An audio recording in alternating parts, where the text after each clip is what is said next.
aí pessoal, sejam novamente bem-vindos, isso aqui é o Comics and Code. Bom, vamos então aí para o nosso terceiro vídeo, tá? Esse aqui vai ser um vídeo mais rápido. A gente vai simplesmente analisar as APIs que a gente já tem aqui, que eu já disponibilizei para vocês nesse repositório, beleza? Bom, caso você ainda não tenha visto, vai estar nos comentários, na descrição aqui do vídeo, esse repositório aqui com alguns comandos que a gente vai estar utilizando aí através do projeto e duas APIzinhas, que é o Storage API e o Gateway API, tá? Por que a gente não vai estar desenvolvendo essas APIs? Porque muitas delas aí já tem coisas que a gente já utilizou, beleza? A gente já trabalhou aí com Node.js em outros projetos, eu até expliquei isso no primeiro vídeo, então pra gente não perder muito tempo e estender muito o projeto desenvolvendo coisas que a gente já fez em outros vídeos, eu já disponibilizei dois serviços bem simples para que você apenas tenha que fazer a parte do deploy no Kubernetes mesmo, beleza? Bom, vamos lá então, só para vocês entenderem o que vocês vão fazer de deploy, para saber como que vocês podem testar isso aqui, tá? A primeira coisa, eu tô rodando o MongoDB, aqui tá, ó, eu tenho o comandinho dele aqui, eu vou até colocar para vocês, ó, mas é basicamente esse o comando que eu tô utilizando, ó. Esse é o comando que eu estou utilizando, então basicamente eu fiz um docker run -name storageDB, né, que vai ser o banco de dados da nossa aplicação de armazenamento, a porta então 27017 e duas variáveis de ambiente que você pode pegar elas lá na própria imagem do Docker, tá? Do Docker Hub do MongoDB. Então aqui para iniciar um banco de dados padrão root como admin e um banco de dados root, a senha vai ser 123456. E eu estou utilizando a versão 4.4 do Mongo, eu tive problema com as versões acima das 5, tá? Então, no momento, eu estou utilizando a versão 4.4. Bom, pessoal, vamos lá então, olha, ele já está executando, se você tentar conectar alguma coisa aqui vai funcionar. Agora, a aplicação, como é que vai funcionar? Então, a gente tem a aplicação de Gateway e a gente tem a aplicação de Storage. A aplicação app.js aqui. A aplicação de Storage, ela vai basicamente receber dados e persistir no MongoDB. Então, olha, ela vai ter um endpoint que é o /api/storage. Ela vai receber aqui uma requisição. Isso aqui vai ser um post, tá? Essa requisição, então, ela vai ter um status, um data, né, que são os dados que você pode informar qualquer coisa. O serviço de origem, que vai estar vindo lá do gateway. O serviço atual, a gente vai preencher nesse serviço como storage API. E criado daí a data de agora, beleza? Daí a gente vai persistir isso aqui no MongoDB. E por fim a gente vai retornar uma resposta de 200, de ok. Aqui eu fiz um esquema de log para a gente conseguir visualizar logs que estão vindo se for requisição-resposta, dados de tracing, essas coisas, mas não são importantes aí para você entender, tá? Foque mais aqui nesse arquivo principal. Aqui ele se conecta com o MongoDB, então aqui, olha, por que eu abri esse arquivo, tá, pessoal? Como a gente vai estar no Kubernetes trabalhando com variáveis de ambiente, então a gente vai se conectar lá no Kubernetes, ele não pode tentar acessar o MongoDB através desse endpoint aqui, olha, dessa URL de conexão. Não vai ser localhost 27017. Isso aqui vai ser provavelmente uma URL de um service dentro do Kubernetes, que a gente vai especificar mais para frente. Por isso que a gente tem essa configuração. Então, olha, a variável MongoDB URL, que é o que de fato está sendo passado aqui para a conexão, ele vai verificar o seguinte: se existir um proxies.env, que aqui a gente recupera variáveis de ambiente dessa aplicação, se existir essa variável mongo_db_url, ele vai utilizar essa que existiu. Caso contrário, por padrão ele vai pegar isso aqui, que é o que a gente utiliza para rodar localmente, beleza? E eu acho que dessa aplicação era só essa variável de ambiente. Era só isso mesmo. Vai ter a variável da porta também. Só que a porta a gente pode deixar rodando em 8081, não tem problema. Nesse caso a gente não vai precisar especificar uma variável de porta, beleza? E aqui na aplicação Gateway, a única coisa que ele vai fazer na verdade, a requisição a gente vai mandar para essa API aqui. Essa API vai pegar os dados que a gente enviou e vai mandar para nossa Storage API, tá? É como se a gente tivesse um gateway mesmo, esse é o papel de um gateway. Então assim, olha, eu não quero permitir que o usuário acesse diretamente essa aplicação. Eu quero que isso seja feito através de um gateway. Vamos supor que eu tenha várias outras APIs e eu não quero que o usuário acesse diretamente. Eu quero então que o gateway seja o cara responsável por redirecionar corretamente para cada uma dessas APIs ou coisa do tipo. Quero definir dados de headers, dados de limite de requisição, tudo isso eu faço no gateway. No nosso caso aqui bem simples, né? A única coisa que a gente vai ter então é uma variável de ambiente especificando qual que é o URL para acessar isso aqui. Então olha, localhost 8081, lembra que esse aqui era a porta que a gente definiu? Daí, /API/storage, mesma coisa aqui, olha, /API/storage, você vai cair nesse endpoint aqui. Então nessa aplicação a gente vai chamar essa URL aqui, beleza?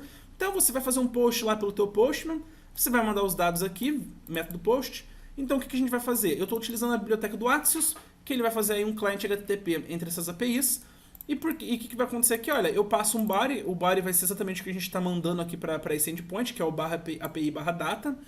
E aqui ele vai mandar também os dados de trace, alguns headers que a gente tem que são importantes. Vamos ter os logs aí de requisição e de resposta. E ele vai rodar aqui na porta 8080. Então, olha, se a gente quiser acessar esse sistema, a gente vai ter que acessar localhost 8080/API/data.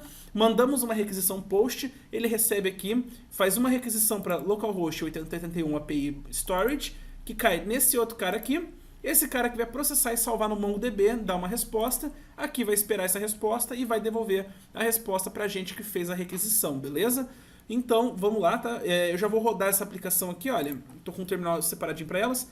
É o yarn start mesmo para rodar, esse aqui é o do storage. Então, ó, ele conectou na porta 8081 e ele se conectou ao MongoDB com sucesso. Se desse algum problema de conexão, ele já ia estourar um erro aqui pra gente. Vou rodar aqui a do Gateway API.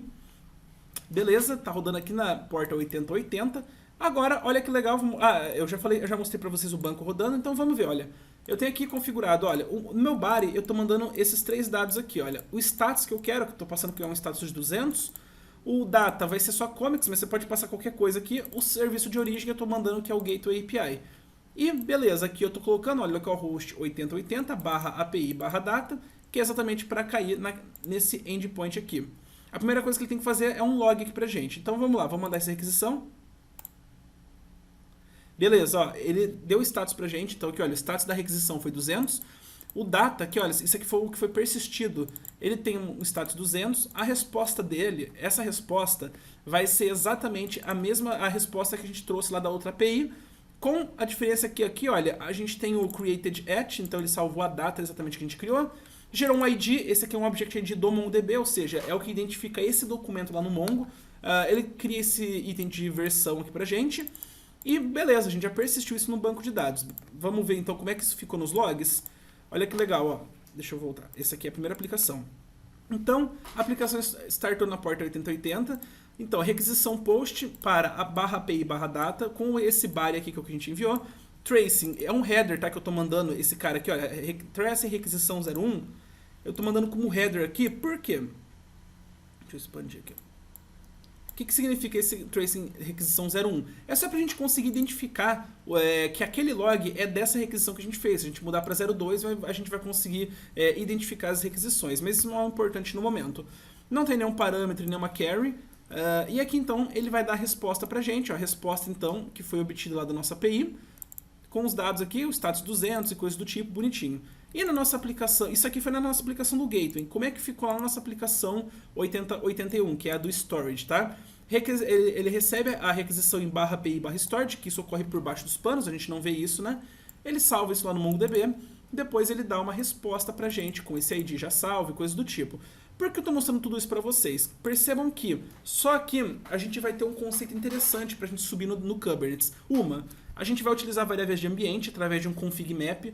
Essas variáveis aqui, olha, storage URL e a variável de MongoDB URL, a gente vai definir isso lá no nosso arquivo de config map dentro do Kubernetes, né? Então a gente vai escrever um arquivo de configuração e definir esses valores, né? Que no caso vai chamar outro service. Lembra aqui o comandinho do container que eu mostrei para vocês, ó? Esse comando do container aqui, olha, essa variável de ambiente a gente tem que especificar também. Então a gente também vai criar um config map para especificar que quando eu for rodar esse container, eu quero passar essa variável de ambiente e essa variável de ambiente com esses valores. Vai ser a mesma coisa para as aplicações, tá? Tanto para o banco quanto para as aplicações.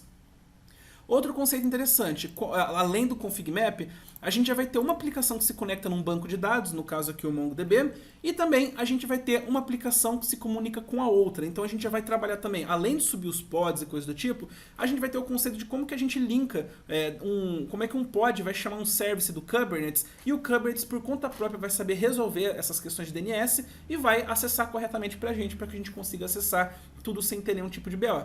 Beleza, pessoal? Esse aqui era mais o exemplo que eu queria mostrar do que eu já passei pronto para vocês, para que eu não queria simplesmente passar a API para vocês e falar, roda aí. Não, é interessante que vocês entendam como que você executa, quais dados você pode mandar. Eu vou mandar esse body aqui para vocês, tá? Eu vou anexar isso aqui na descrição do vídeo para que fique mais fácil de trabalhar, beleza? Bom, pessoal, se você curtiu esse vídeo e puder curtir e compartilhar, eu agradeceria muito. Muito obrigado e até mais.